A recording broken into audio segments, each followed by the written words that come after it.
I often think people could bill me for therapy, but if we could pass this microphone around, if there are observations, ideas, criticisms, questions, that would be great. I wonder, the kids might have something to say over there. Any questions, ideas, thoughts? Thank you, Kathy. That was very helpful to hear, and I really appreciate the geopolitical analysis and the insight into the suffering of distant others. I do know the sorrow of war because my brother was killed in Afghanistan earlier this year. And I've been a long-term peace activist, but his death has been an education for me. And I would have loved to hear more about the suffering of the troops who have been deployed so often and who don't necessarily hear that geopolitical analysis of why they're there. I don't think that they're all like the staff sergeant you represented in your talk. So I just want to call my brother, First Lieutenant Todd Weaver, in mind in that list of people that you sung for at the end. Thank you. Yes, assuredly, not all of the soldiers are afflicted with that kind of post-traumatic stress, and I certainly want to join everyone in remembrance of your brother and his good life. I was in Iraq all through the shock and awe bombing, and when the Marines first came into Baghdad, we were the first to encounter them. And all I can say is that there formed over 10 days some very tender bonds. The hotel owner, the Burj Al Fanar hotel owner, decided that he wanted the Marines to come in and take a shower. And they could sit in these overstuffed chairs and talk to us, sometimes till 1 o'clock in the morning. We laid out, this is totally surreal, but we laid out a tarp that we would sit on and in the road, and they would be careful to make sure that their tires, their Humvees and armored personnel carriers and tanks wouldn't go over that tarp. It was kind of like a little cared-for space, and some of them would walk up to us and say, "Can I pray with you? Or would you just listen for a while?" And there were many, many stories that people told about their experiences and about wanting very, very deeply and badly not to be involved in attacking civilians. And I remember one young man saying, after he told many, many stories, he said, "I hope it never registers here, man, you know what I mean?" And so to take people and deploy them again into situations where geopolitically it's so confusing, and to create yet again a situation wherein so many people in the world around viewing what's happening, apart from the United States people, make an analysis that says that the United States is a menacing and fearful country, I think certainly does a disservice to young people who, for the best of reasons, may have wanted to try to move forward with their lives. So I certainly think we shouldn't at all harbor within this gathering put down or contempt, but rather try to understand that we're all part of one another, and that we, whether we've forgotten this war or not, we're as responsible as anybody who's gone over there, because this is a war that's being tolerated and paid for by average, ordinary people. So thank you for your courage in speaking up. Thank you. I think I can be loud enough. I always find peace activism tricky, and I'm curious how you propose to try and change our militaristic, the way our country, whatever. How do you deal with a violent opposition in a non-violent way and make them change? Like, what are your tools to? How would we deal with violent opposition in a non-violent way? You know, there was a point when quite a few politicians raced to get to the Sunday morning talk shows to kind of fulminate over Osama bin Laden's video being shown on television because Osama bin Laden was telling the U.S. public that basically what he saw as his demands. And the idea that was being put forth was that U.S. people shouldn't have to listen to, see, or in any way encounter Osama bin Laden. Don't give him any kind of platform, don't give him any kind of forum. And I thought to myself, well, quite honestly, I want to know what the demands are. I want to know what's being said. And I think that that's one of the aspects of nonviolent response to violence. I mean, if you're a policeman, I grew up on the southwest side of Chicago and have a long line of relatives that were part of police departments. If you're called to the scene of the crime and you don't ask what was the motive, job opening, it's appropriate to ask, why do people feel antagonism toward the United States? And then to really try and answer that question even when we see things that we may not want to see or hear. And I think that, you know, if we think back in our own history in the United States, it's such an interesting time to do that because we're going to have the whole country paying rapt attention to a royal wedding, but you know, we are part of a country that got started by people who were saying there's no such thing as royal blood, but just watch while people are watching every minute of the wedding preparations. But, you know, the United States was begun by people who said they didn't want to have an occupying force in their country, and they didn't want to turn over their precious resources to this occupying force from far away. Well, that's something that's been said to us many, many times by people who happen to have precious and irreplaceable fuels underneath their soil, like Iraq. And also, I think we can see in Afghanistan the same. So one thing to do is to communicate to an opponent. We not only want to hear what you have to say, but we can understand that there is some reason behind what you're saying. Instead of saying, you are a terrorist and we're going to demonize you so much so that people won't see anyone else in your region except the bad guys. So to kind of get beyond cartoonized foreign policy is one thing. And then I think when people feel like, you know, we're at risk, has our warfare escalated that risk, or just scientifically, rationally, has it decreased it? And I think the clear response of even like the best paid think tanks that are in the service of the U.S. government says that the constant United States waging of warfare against other people in response to 9/11 has actually created greater likelihood of terrorist attacks. And even, you know, close advisors to General Petraeus have said repeatedly that we're creating terrorists faster than we can kill them. And so I think to try to understand young kids in Afghanistan who say, yeah, I would pick up a gun if the United States came into my home and they hog-tied my father and they pushed my mother and they you know, killed my sisters and dug the bullets out of my sisters' dead bodies. Yeah, I'd be angry enough that I'd join a militant group to fight against them. So I suppose empathy would be one thing. Right. I guess my question was more, how do we within this country, as activists, trying to push our government away from militaristic uses? Like how do you not support Afghanistan? It's non-violence. Yeah.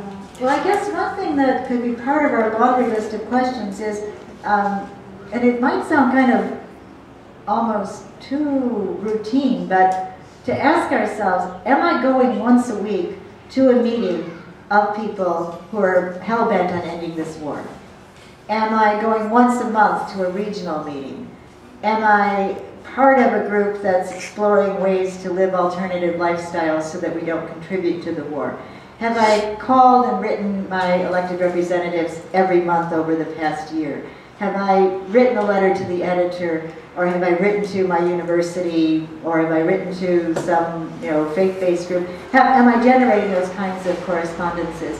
And I think it's telling to me that when the United States was poised to invade Nicaragua, Guatemala, El Salvador, many people all across the country had very strong grassroots Central America groupings that were designed to prevent United States invasion in Central America. And it was just a matter of course. You learned Spanish, you went down to Nicaragua or El Salvador if you had free time over the summer. We all had crash rooms in our homes for people that were fleeing the violence. We were conversant with who the leadership in the various countries were.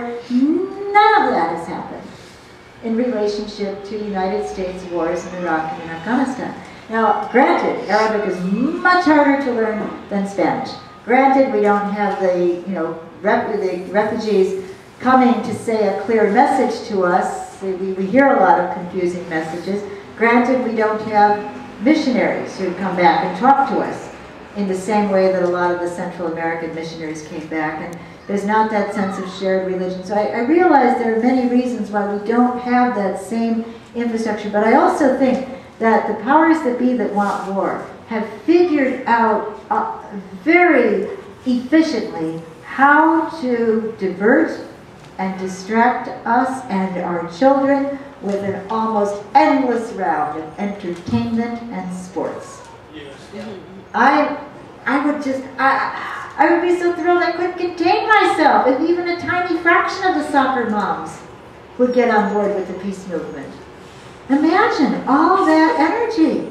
Driving the kids, preparing the snacks, going to the games, cheering, not cheering, coming back, discussing the games, knowing about, which 8-year-old kicked the ball and which. Give me soccer moms. I would love it. A fraction of them. And that's only just beginning to make a foray into discussion of the multiple ways that we are distracted by our entertainment and our sports. Think about it. And it's relentless. Thank you. So, and kind of building on that question, how do you see as like our most effective way to respond to people that are not in the peace movement, who are driven by like severe nationalistic militaristic, like most Americans are? Like, how do you handle, if someone in my own father was in the Air Force for 26 years, and it's just, it's obvious, it's like tricky to talk to people who have spent their whole lives in service to this ideal. And so how do you effectively talk to or try and persuade, and maybe that's even, I don't know, how do you do it? Well, one thing I think is we don't know the day or the hour when there might be a big shift. Again, I'm coming from a different generational thing, but believe me, there was nothing in the 50s to indicate that the 60s were coming. Once in Chicago, the Museum of Contemporary Art did a display trying to represent the 50s, and it was done entirely with popsicle sticks.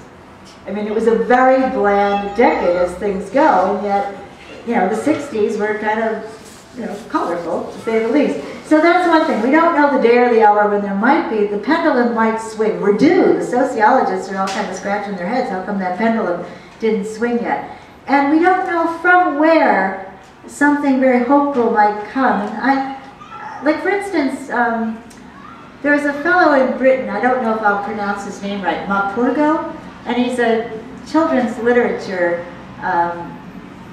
star, in a sense. His books have always been noted and well received.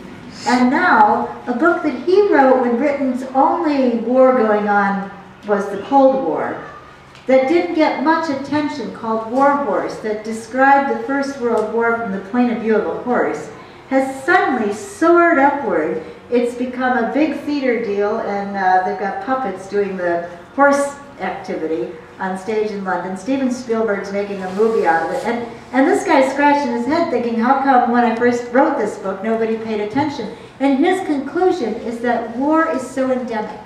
People are so weary of warfare that this story about war from the point of view of a horse has captured people's hearts and minds. Well, if it's a story, give me soccer moms, give me a horse, I don't care. Just give us some way to kind of ride that sense of people being war-weary, which I think is true about the U.S. public. I think that you won't find that many people waking up in the morning thinking, oh, I got to call my congressperson and tell him to keep pounding away at those people in Afghanistan. I think people are, in fact, maybe a little inclined to feel uneasy with how much of our wealth and productivity goes toward creation of more and more and more war. Even among some of the people that have dedicated their lives to the services, I think when they see, for instance, the United States Air Force Academy graduated 244 pilots who will never get in a cockpit and put on the helmet and fly. They'll go into dimly lit trailers and operate joysticks to control the unmanned aerial vehicles.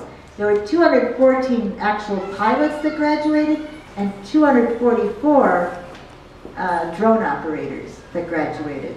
So some are beginning to see that even the design of the United States military is something that gives them pause and troubles them, and maybe that will stir the waters.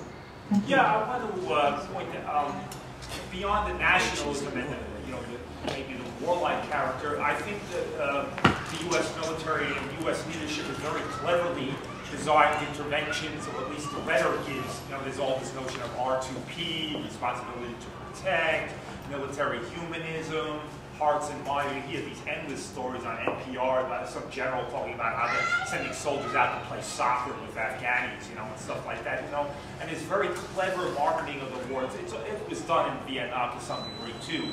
But this whole kind of, for want of a better, liberal interventionism. No, we're not these bloodthirsty. It's not all about this, militarism, and it's more, the Susan Rice model of, responsibility to protect, and of course it's all violence, but, it's cast in this very, humanitarian, it's not cast in this kind of like bloodthirsty, it's less the George Bush model, and more the, now the Democratic, well, at least, Obama occupying the White House, we're hearing this sort of flip side as well. We have to go in, we have to protect, and of course, sure, talk is giving a lie to that, and some of us know that, but how do we it's tough to get past that rhetoric. Well, I think it's a good idea to ask the media to further investigate and describe this XM-25 gun, for instance. Every infantry unit and every Joint Special Operation Force in Afghanistan is being equipped with the XM-25. And when it fires, the missile goes the length of 8 football fields, non-stop, through whatever might be between the person firing and the target. So why would that help protect people? And when you look at the 150 helicopters they want to send, and these are the most huge, the most egregious polluters in the entire history and capacity of any Air Force anywhere. These things have the tanks that are the same as the M1 Abrams tanks, and they spew a lot of pollution out into the air, and they use up energy. And we want 150 more of those? Well, when you look at the ones that were used over Kunar, kids were out on the mountainside collecting fuel. And the child who survived, there were 9 that were killed, and one of them was trapped by a tree that fell. And he said he saw the helicopter come down low, he saw a green flash, and then the helicopter went up to a higher altitude and then executed, shot, one by one, the other 9 children who were out collecting fuel on a mountainside. Is that an isolated incident? On August 26th, the same river valley, the same province, 6 children collecting scrap metal on a mountainside were all killed. And then again on March 15th, 2 more just trying to clean an irrigation ditch. Children were killed. So we should ask our elected representatives, how is this protecting anyone, there or here? And you could go on our website at www.bcnv.org, and we've tried to keep a chronicle. We call it the Afghan Atrocities Update. I feel like the Grim Reaper's secretary sometime. We swap notes and say another action has happened. And these are the times when the United States military has killed unarmed civilians. The pattern is that there will be a denial, but keep following it for 2 months, and eventually the apology comes out, and then it just disappears. You cannot grab or find the article, so it's important to keep this dreadful chronicle. But we've been doing it since 2009, and every month at least there are 2 or 3 instances. The one that stays in my mind so much right now is that a drone team, the people operating the drone, knew that United States paratroopers had gone into the Uruzgan province. There hadn't been any military presence to speak of in that province before. So why is the U.S. going in there at all unless it wants to draw the Taliban in? So the drone operators were so conscious of these U.S. paratroopers, and then they saw a convoy of vehicles, and they thought, well, these must be the Taliban. In fact, it was a convoy of mothers and grandmothers and children who were going to Kabul for medical care, and some were going to break off and go to Kandahar to the marketplace, and they had to travel from Daikundi to go through. They had no idea. They were 12 miles away from where these paratroopers were. But the U.S. drone operators were so sure that they had seen the convoy of Taliban. They said they got out of the buses and they knelt down and they were praying. What could be a more sure sign of Taliban insurgents than that? And so eventually someone was able to figure out, no, there are mothers with children on that bus. But there was so much information flying between the kill chain and the drone operators that nobody could get the proper information on time. And so the convoy was attacked and 21 people were killed. There's story after story of people getting it wrong. And so I think we have to ask our media, ask NPR, why don't we follow up on these stories? In Germany, there was an attack that was made wrongfully and was ordered by a German military guy. And the German populace stayed on it so steadily that the guy had to resign after 2 months. But we see these stories and we turn the page. But NPR, as far as I know, was also supported by corporate America. And Kuwait. Yeah, I mean, I'm not a conspiracy theorist, but I mean, it's obvious that there's pattern.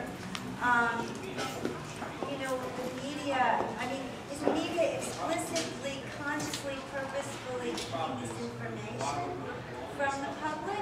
Or is it just people don't like to get out of their comfort zones? Americans don't like to face up to this. Well, I suppose if we go through who owns CBS, and I think it traces to Westinghouse, and you know, when you start looking at the ownership, it very often is tied in with our major defense establishment companies. So if you're over in a war zone and you want to keep your job and you're reporting, and you know that your editor wants stories X, Y, and Z, and they don't want to be hearing about A, B, and C, and you want there are 100 people that would like your job, you're not going to piss off your editor. So how do you get, you know, you're doing what you're doing, and that seems to me... Voila! David Swanson. I've never seen anything like it. I'd be in the same room and hear a conversation, and he's turned it into a full-length analysis, which is very, very well articulated, and I might have a couple lines on my notebook. So get someone like David Swanson over there, who has a very fertile mind and a good pen and can turn stories around. Jeremy Scahill is certainly another one. Rick Rowley and he are working on a film. Support alternative media. David? Kathy, I'm not sure I'm the solution, but I think in defense of the American people, horribly misinformed as they might be, 2/3 of them for some time now have told every pollster, get the hell out of Afghanistan. Yeah. We aren't represented in Washington. So the problem is not exclusively the American people, and getting majority opinion is not in and of itself a solution. Well, a vast majority of Americans think that a teeny minority of Americans want to get out of Afghanistan, which is why it's important to keep telling ourselves that even according to the corporate media's own pollsters, the vast majority of us want to get out of there now. And so the weak link, one weak link would appear to be the fact that majority opinion is never listened to in Washington, D.C. And I think the other thing is that has to, at the midterm polls, 3% of the people polled said that they considered Afghanistan a significant issue. So we have to turn it into a significant political issue. We have the numbers, there's no doubt about that. And that requires that extra push. It requires that question of what's the most important thing for me to do when I get out of bed in the morning. I have propaganda. This is a kind of what you can do sheet. And I'm sorry not to have enough copies perhaps to go around, but if we could circulate those, that would be great. And also, if any of you think that at some point you'd want to go to Afghanistan, we will have future delegations, but also maybe we've got 28 people who just returned from Afghanistan and would be eager to go forth and give presentations, so I could vouch for them all as good speakers. So I know you've got a national resource here in David, but if you've got relatives or friends in other parts of the country, let us know and we might be able to help generate events. That was the purpose for sending so many people over simultaneously. And then if you get a chance, the Afghan Youth Peace Volunteers will put wind in your sails. They're just an engaging, genuine, authentic group of peacemakers. You couldn't ask for more dedicated youngsters. And probably one of the best moments was when Kieran Dwyer, who heads up the United Nations Assistance Mission for Afghanistan, had gone through what I think must have been a very, very grueling, difficult week. There was an attack on the UN workers in Mazar Sharif, and it was his responsibility to notify families, to get corpses sent back. It had to be awful. And the Afghan Youth Peace Volunteers had contacted him and said, is there any chance you could meet with us before we go back to our homes in Bamyan? And he came over, he sat on the floor at the Open Society, and he listened to these youngsters, and he said, there's nothing more important that I could have been doing than to hear from you. And so I think to myself, there's nothing more important I can be doing in my little capacity than to be hearing from these youngsters and try to understand their perspective, and maybe we can even help amplify their voices. And they've got these videos that are interesting. They all follow a kind of a pattern with a certain music that is accompanied by subtitles translating what they have to say, and they're very short. So you might be able to show some of those in your homes or at gatherings, small gatherings, house meetings, that kind of thing. And next Wednesday evening here, Ryan, 6:30 for free food, correct? Wow. And 7:15 or so, I'll be talking about my experience with Kathy in Afghanistan. And I know Kathy could go on another 10 hours without repeating anything. There's so much to talk about. So we'll continue Wednesday evening. Here, good spot, huh? Thank you. Is there a Kathy Kelly Sings CD? No. Yeah. Is there other ways to get your music on? It's really inspiring to hear that. To hear the real version, not what I've heard growing up, which wasn't that. Is there now that we have you here and your wealth of information, is there a top 3 things, for instance, that you would recommend people aren't very familiar with or be more attuned to activist-wise, getting involved, other than writing a congressman? Is there a procedure that is on the forefront that would help, for instance, what's going on in Tahrir Square, the whole people's movement that started in the area going to England, trying to come to this country? Is there anything you recommend? You know, I don't know if it would work hereabouts, but one idea that I always favor is hold a blood drive. Donate the blood locally. Do it in memory of people who've been killed in Afghanistan over the last week or 2 weeks. I think that can sometimes be a warm weather, friendly sort of thing to do. Nobody's going to be angry with you for donating blood, but then give it that extra tilt. I think it's important to keep on trying to use the alternative media that we have, like Democracy Now!, Grit TV, various written publications, and make sure those get circulated and get pushed out into the community. That's, I think, always needed. And then asking Grit TV and Democracy Now! To keep on focusing on Afghanistan. I think it's important to really encourage the Iraq Veterans Against War, who now also have an Afghan Veterans Against War contingent, kind of embrace that grouping and bring them in and let them know that their voices are voices you want to hear. A lot of times it's very difficult because they are coping with trauma, serious trauma, so welcoming them. I sometimes wonder if maybe high school shop classes, I know that some of the high schools maybe don't emphasize that anymore with cutbacks, but if there's a group that's learning electronics and vocational training. Maybe get some of those high schoolers involved in rigging up wheelchairs to be more user-friendly for surviving veterans. There's so many veterans coming back without use of their arms and legs. And, you know, if kids are working on a way to help a paralyzed veteran get around on a wheelchair, they'll get the point. They might be less likely to sign up, really, if they were more involved in what the aftermath of these wars can be for returning veterans. I think this war horse is something I want to read about and learn about. Maybe there would be a chance to get some horse puppetry going and do some street theater. If you'd like to be involved in trying to bring some of the Afghan Youth Peace Volunteers over to the United States, there might be some possibility of that, although they've been denied visas before. But Malalaya Joya got her visa, and that was a good thing. We're also very interested in a fellow named Dr. Ramadan Bashar Dost.